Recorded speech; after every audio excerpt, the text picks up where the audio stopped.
is the same as what we read about in Daniel as it well. It is equivalent to the 1260 years. Well, how we reason this now? How we explain this? Let me explain it for you. So after the wounded process, it becomes not just the papacy, it includes the world at large. So again, as we are coming from the beginning, we come down and we'll find in this world today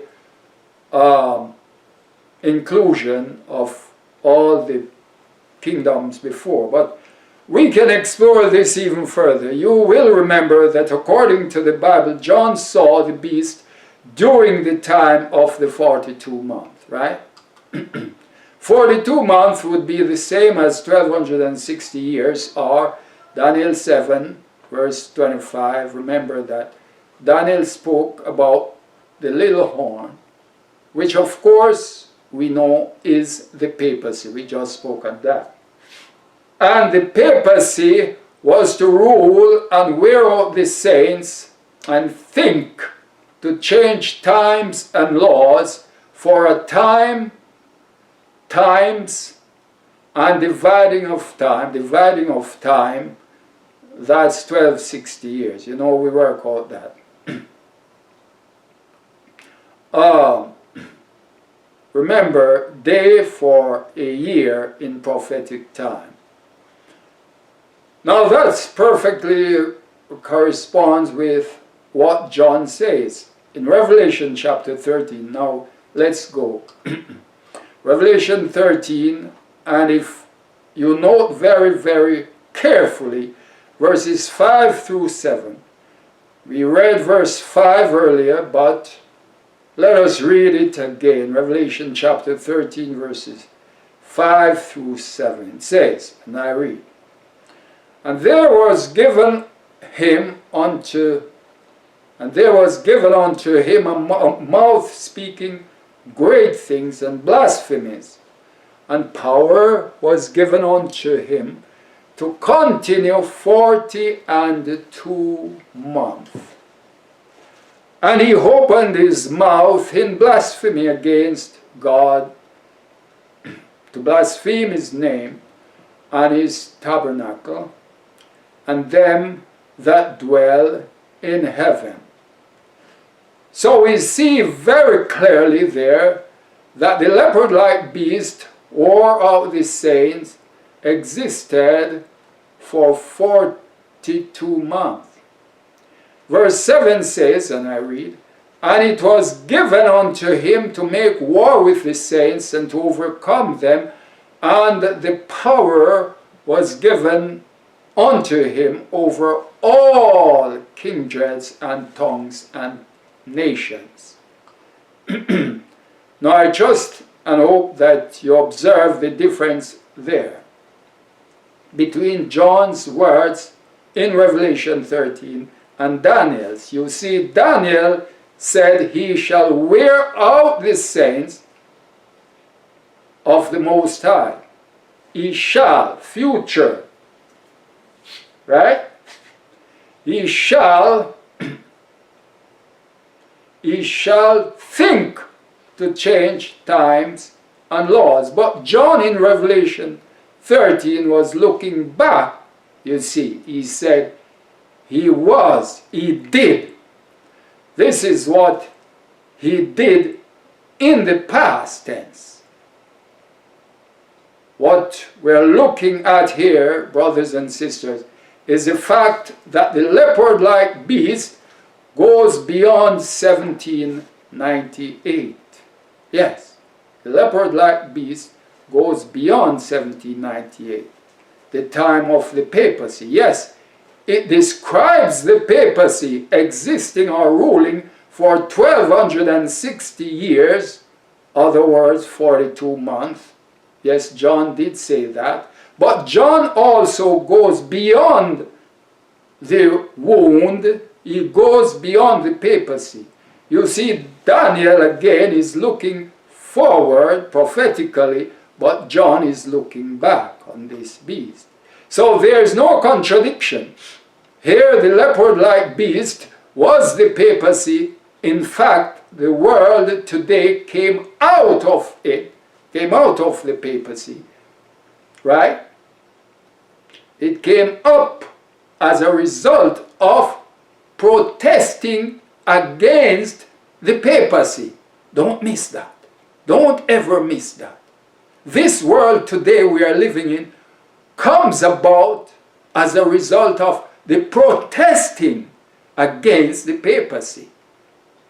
If you go back in that history, Martin Luther, you remember the signing of the princes, the princes when they had to meet the cardinal, the pope, or whatnot, and the kings, because the princes were seeing or were leaning on leaned to the side of Protestantism. So Protestantism made a new world that supplanted the world of the papacy. So don't come here ignoring what God is showing us and get tied up and tying up other people with the Pope, the Pope, the Pope. No.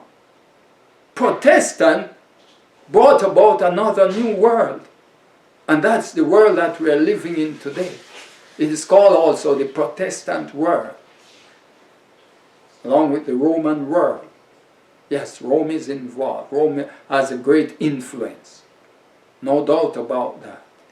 But don't miss what the Bible is trying to show us, brothers and sisters. You remember the Protestant movement began by Martin Luther and caused the world to come to its senses, and the Western civilization became prominent because it embraced Protestantism and protested the falsehood in the rulership of the papacy. Let's look a little bit further still. In the book of the Great Controversy, page 442, Ellen White wrote, and I read, "The prediction that it will speak as a dragon and exercise all the power of the first beast plainly foretells the development of the spirit of intolerance and persecution that was manifested by the nations represented by the dragon and the leopard-like beast." The nations represented by the dragon and the leopard-like beast.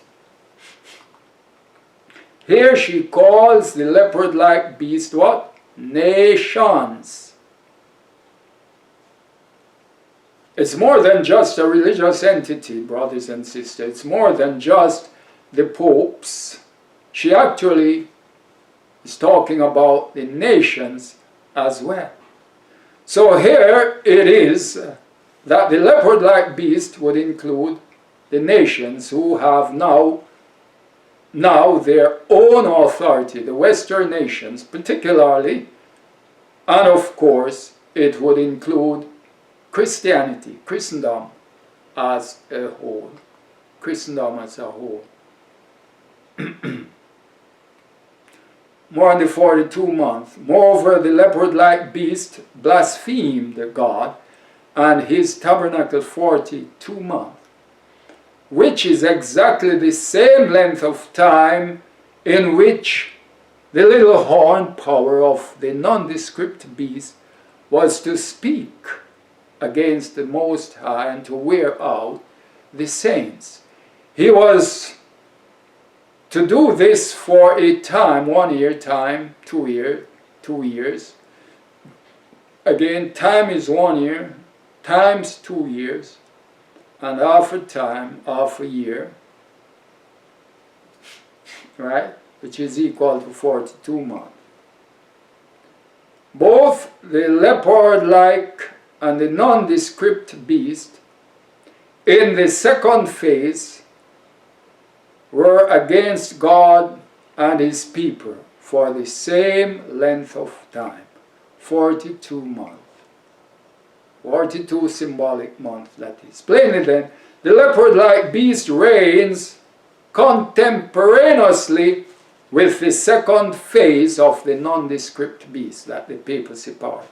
Note, we have part 2 of the wound, the wandering after the beast, and the 42-month, etc.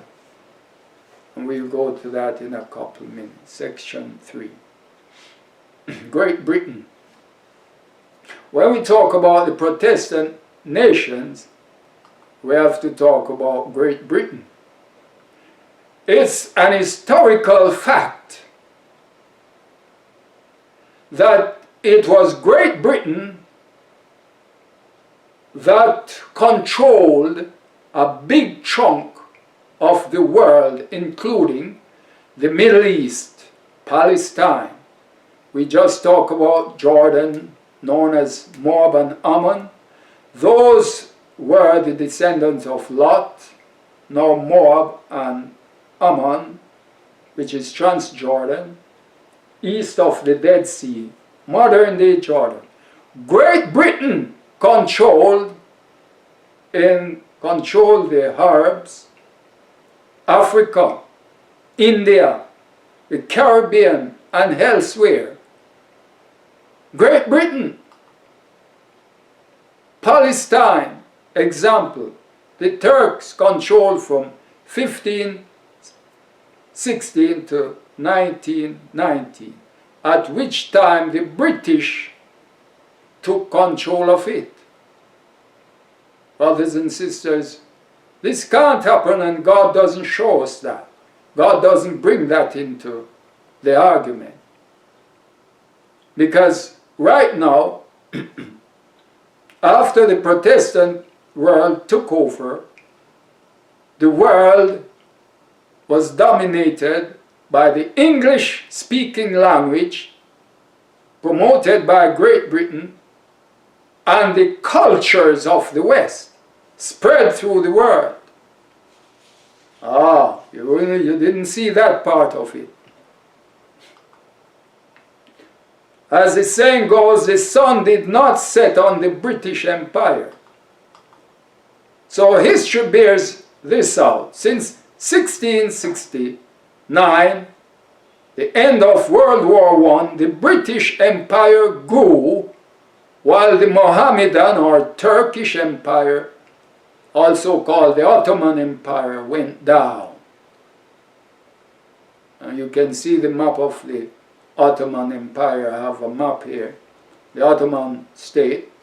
And so, right now, one of the main issues we have are those who have interpreted these things and would teach that the Turkey is the king of the north, or Turkey, and fail to see, because the devil has put blinders on those who are, one, they are parroting false or erroneous interpretations. That's one. And two, they are making their own judgment on these things and not seeing the big picture that God is showing us on this beast, as this combined beast. Many systems in our world today that is being shown here. God is not leaving out one iota of our world today. And He takes us back to history and shows us how the foundation is, what the foundation of this is built on.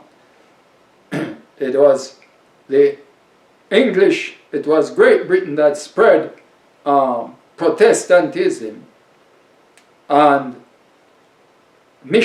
took missionaries of the world. Great Britain. You think God is not writing about that, that is writing this beast here of Revelation 13. The half has never been told, brothers and sisters. So the Arab revolt, which was in part orchestrated by Lawrence, resulted in British force under General Edmund Allenby defeating the Ottoman forces in 1917 in the Sinai and Palestine campaign and occupy Palestine and Syria. That's Great Britain. All right, I have a great deal of history here. So I'm going to close with this. The main point about it is that just near the close, move this out my way, just near the close of the Dark Ages, the close of the Dark Ages brought the papacy to an end as a power of such. So just near the close of the Dark Ages, the British Empire grew rapidly and spread Protestantism and the English language and Western culture and values everywhere. The Great Britain. So although it is the Protestant nations that broke the church-state union between Christianity and the pagans during the Dark Ages, it was England who took the lead and through conquest was able to spread the Western culture throughout the world. Now we are living today as the Western world power, demonstrated by the leopard-like beast. That's the world today. That's the leader of the world today. Of course, the power will show you has changed hands since the World War II, and America has now become the leader of the Western world. So we have the West, the Eastern world, communists and their alliance, and we have God's church in the center. That's our interest.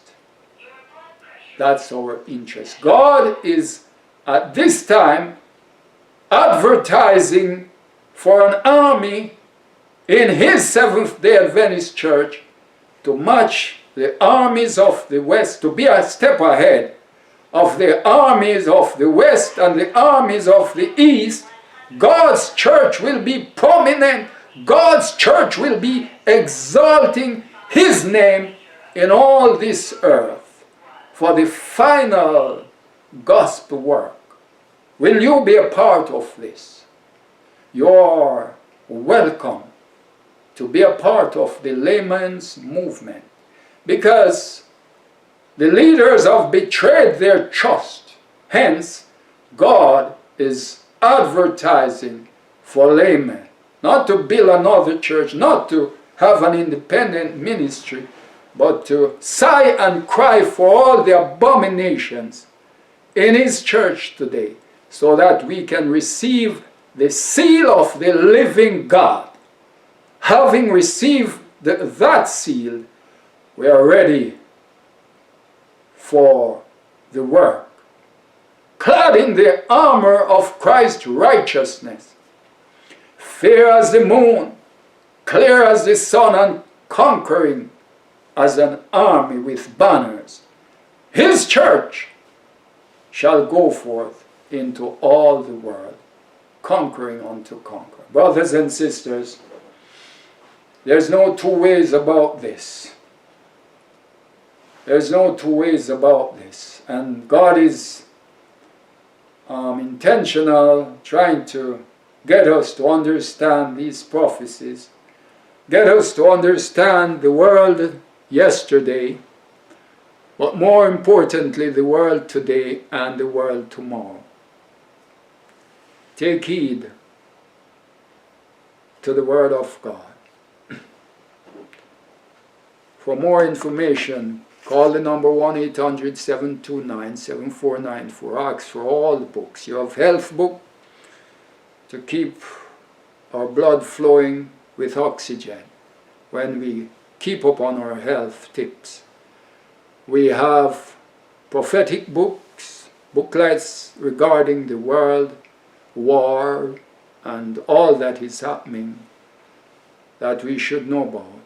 And we have books on how God will purify the church and set her on her way, fair as the moon, clear as the sun, and terrible as an army with banners, to finish the gospel work. The three angels' message, the third angel's message, being joined with the angel of Revelation 18 to give the three angels' message power and force. The only thing that will save this world. The White House can't save this world today. The economic system, your parties, not even your religion can save the world today. Only what God says will do it. And you have the opportunity to be a part of that. Again, I read my note here to close, the same as I read for starting. No one is lost for believing a false interpretation of prophecy before the truth of it is revealed, provided the false interpretation does not draw him away from some other truth. Such individuals, however, are in great danger because, as history reveals, very few who become thus involved in error are willing to humble themselves by renouncing their errors and accepting the truth when it is made known. Very few. May God bless and keep you. May God allow His face to shine upon you. May God lift up His countenance upon you today. Be safe. God bless you. Thank you. Join us again as we look at our world today and our world tomorrow. Take care of yourself.